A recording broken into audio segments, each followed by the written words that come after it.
You know, the more I work here at old King Creole's half-price voodoo shop, the more I start to question how the hell I never noticed it before. Now, I'm ready to admit I am no Einstein when it comes to this town. Sure, I have lived here my whole life, but even then, I'm still discovering new places. I didn't even know we had a Denny's near us until last week.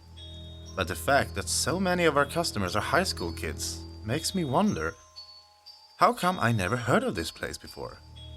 Then I look back at my track record of socializing in school and remember, oh yeah, that's why I never learned about this place. I think the reason I have to clean up so many messes here is that a majority of our customers are indeed stupid high school kids.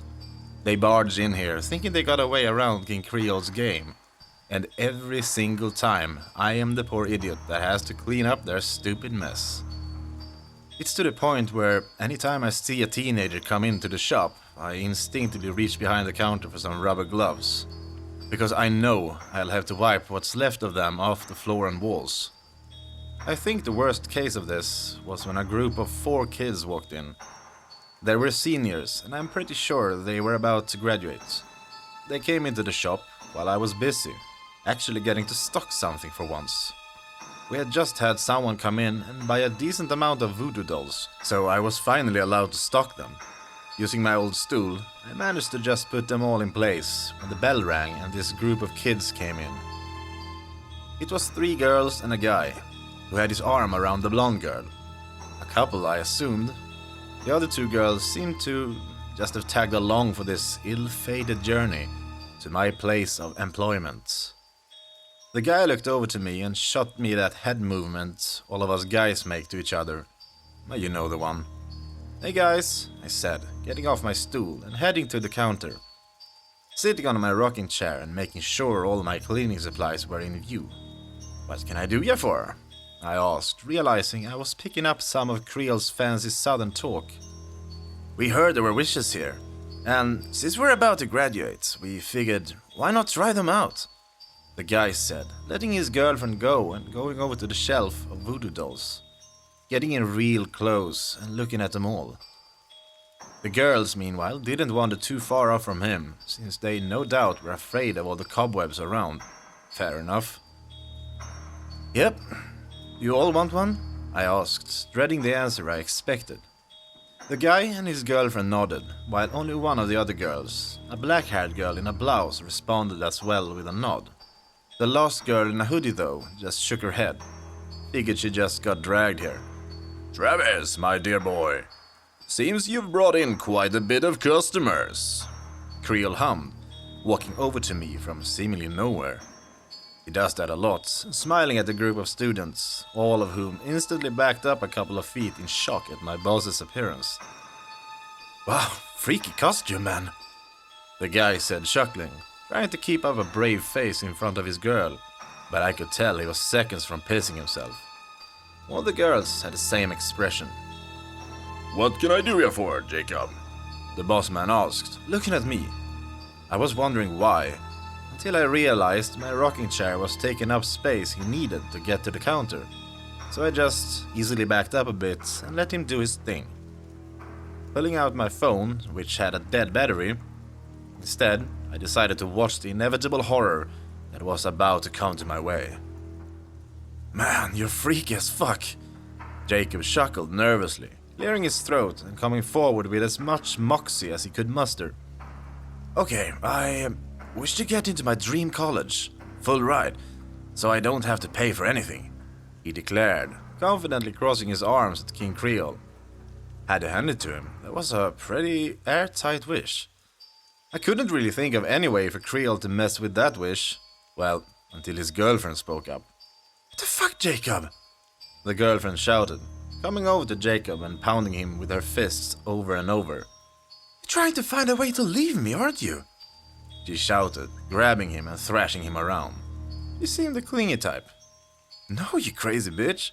I'm trying to secure my future," he shouted, shoving her away and rolling his eyes, as if this has been an ongoing issue. Me and Creole looked at each other and just shrugged. Wasn't our business to give these 2 couples therapy. Suddenly, the girl pushed past her boyfriend and up to the counter, slamming her fist down on the dusty countertop and staring up with wild eyes to King Creole.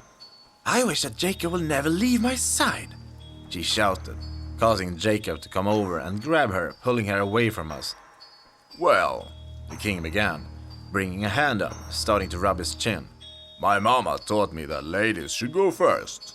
He smiled, shrugging and snapping his fingers, causing Jacob to stop in his tracks as he stopped thrashing around with his girlfriend. He looked at her with a new look in his eyes and started to kiss her. "Now that's more like it," she giggled, wrapping her arms around him and making out in the shop. I rolled my eyes at this. Yes, I am horribly single. Leave me alone. Although, what happened next kinda helps me feel better about being single. She suddenly shouted in pain, trying to shove him off of her. For good reason, since he had gotten a thread and needle and was starting to stick it into both of their skins. "I need to be closer to you," he shouted in a crazed tone, starting to pick up speed as she screamed louder, trying to get away from him. Well, that went about as well as I expected it to go. He managed to pin her to the floor as he started to saw them two together. The other two girls were screaming and cowering together as they watched the scene. "Since Jacob appears to be preoccupied," Creole said with a chuckle, turning his attention to the two remaining girls. "Would you ladies like to try your luck?" He said with a smile, his fingers drumming on the counter as he waited. The black-haired girl quickly looked at the hoodie girl and shoved her away, backing up from everything and looking back at the door. I wish that I could live the rest of my life and never seeing you again," she shouted, backing up and getting to the door. Creole shrugged and nodded to her.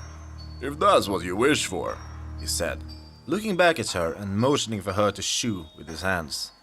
The girl nodded and turned, opening the door and running out at full speeds. Shame she didn't see the car that hit her seconds afterward. I flinched at just how sudden it happened. Like, she was out of the shop and dead in a good 10 seconds. The last girl remaining was screaming her head off as she saw the girl hit by the car. And let's just say that Jacob and his girlfriend were closer than they were ever going to be. He and she were sewn together, nice and tight, and bleeding everywhere. Please don't kill me," the girl mumbled, collapsing to the floor and shivering, shaking her head and pulling her hoodie down, revealing some nice long red hair. Looking over at her, I did feel pretty bad. She seemed like the one who had been dragged here unwillingly by her friends. "Is that what you wish, darling?" My boss asked, stepping away from the counter and over to the sauna bodies wriggling on the floor. Looking over at her, she answered with a fast shake of her head. "Then what is your wish?" he asked, poking at the sewn-together couple with his finger, showing some amusement from it. I don't want anything," she mumbled, curling up into the fetal position, shaking violently and looking over at me like I was going to come in and save her. Well, I get paid by this man, so I can't really offer much help. "Shame. If that's the case, then please leave my shop. I don't take kindly to loiters," he said, the front door swinging open. The girl looked up quickly, and then for the two of us, cautiously standing up and walking out of the shop, making sure to keep on the sidewalk as she started running away. Want me to clean up, sir?" I asked Creole after an awkward silence. Looking over to me, he smiled and chuckled. "If you wouldn't mind, son," he answered, looking at the sewn couple and then over to the basement door. I could tell from his face he was trying to figure out a way of getting them down there. I, meanwhile, was already getting the mop ready. "Need help moving them?" I asked him, as I set the bucket down and started filling it with bleach and soap. A decent enough way to hide the blood, but if the cops ever shine that stuff that shows hidden blood splatters, this place would look like a cheap motel room. "I might," he said, looking back over to the basement with a sneer. "Alright, help me move them to the door and leave them there. I'll head down there and you can just roll them down when I say it's alright." He nodded at me. Not having much of a choice, since I offered to help, I helped him pick them up and carry them close to the door.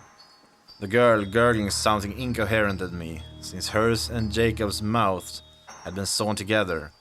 I assume it was a plea for help. Once they were down at the foot of the door, Creel unlocked it and opened it. I peeked from behind his shoulder to see if I could get a look, but nothing but blackness stared back at me. Right, looks like we can just kick them down there. Creel hummed, placing his dress shoe on the wriggling mass, shouted down the stairs.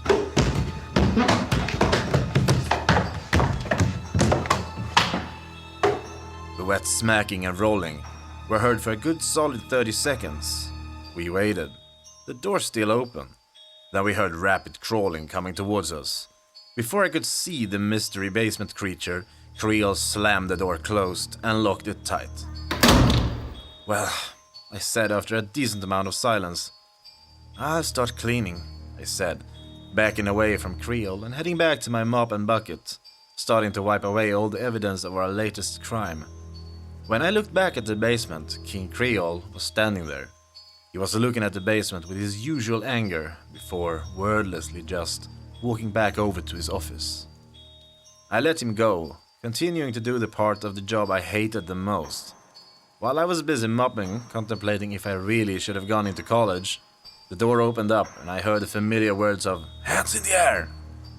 I raised my hands up quickly, my mop hitting the floor, and I turned to look who was holding me up this time. Turned out, it was a cop. Fuck. My arm straightened up quicker when I saw it was a cop this time, and not some idiot trying to rob us. Those thoughts of college were really starting to seem much more appealing.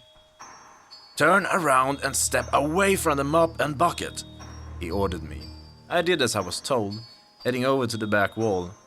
The cop closed the distance and slammed me against the wall, slapping some cuffs on me and throwing me to the ground, putting his gun in my back. "Where's your boss?" he asked me, grabbing my head so I could answer him. Office, over there." I motioned towards his office. With that, the officer let my head go, which slammed down into the wooden floor, giving me a good-sized bruise on my forehead. I rolled over to see what was going to happen. This was the first time I ever had a run-in with the cops in this place. "You, in there! Come out with your hands out!" the officer shouted, gun trained on the door, and waiting for anyone to comply with that order. I, meanwhile, strained and tried to see what was going to happen.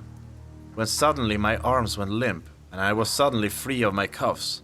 Pulling my hands out, I looked down to see the voodoo doll template holding the cuffs. Turns out that thing doesn't hate me that much after all. Opening the door, Creel stared at the gun in his face and then over to the officer, his stitched mouth in a smile as he looked at the man. "Rookie, your sergeant should have told you that you are not allowed in here," he sighed, looking past him to look at me on the floor.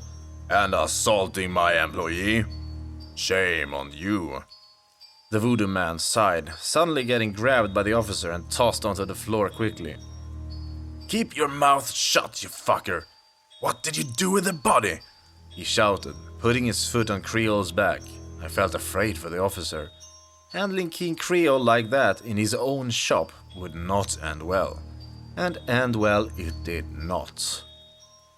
The second his foot was put on King Creole's back, every single voodoo doll on the wall came to life, staring at the officer and jumping off their place on the wall, hissing and screeching at him as they all rushed towards him. The officer looked at the source of the noise and let out a shout as he tried shooting them. He got 2 shots off before they swarmed him. The best way I can describe what they did to him was piranhas eating a cow in the Amazon. They swarmed over him and ripped chunks of flesh off of his body. "I never can stand rude idiots," Creole hissed, angrily standing up and dusting himself off, walking over the rapidly disintegrating cop body and coming over to me, offering me a hand and pulling me back up. "Sorry you had to see that," he sighed, dusting me off. His attention then turned towards the squad car outside, his button eyes staring at the car, and he made his way over to the door, stepping outside of the shop for the first time since I started working here. I looked over at what was left of the officer, a bloody uniform and nothing else.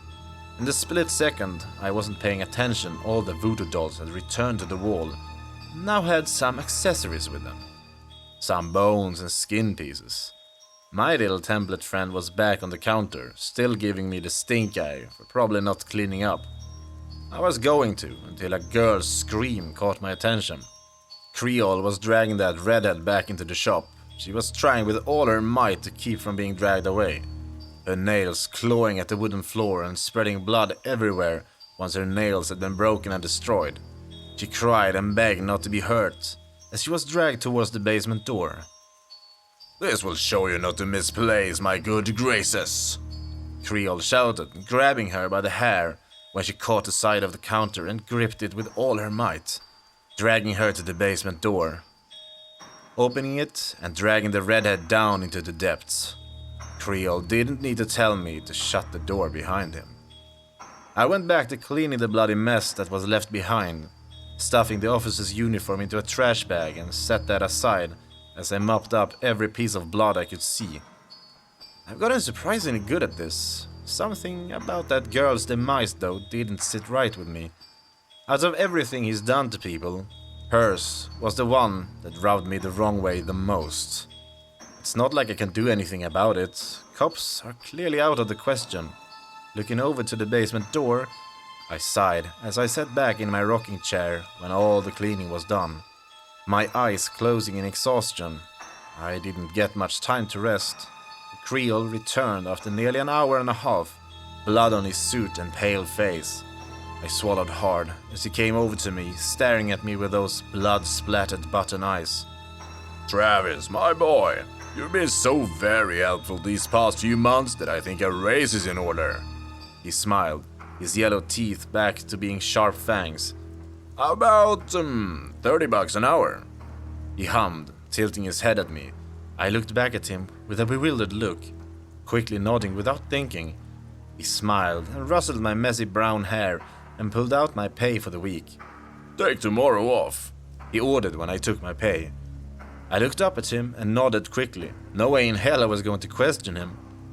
Packing up, I unstuck my pin and took the officer's uniform in the trash bag and threw it away, making my way home as I sighed hard, rubbing my face as I thought about that poor girl being dragged into whatever hell awaited her down in that basement.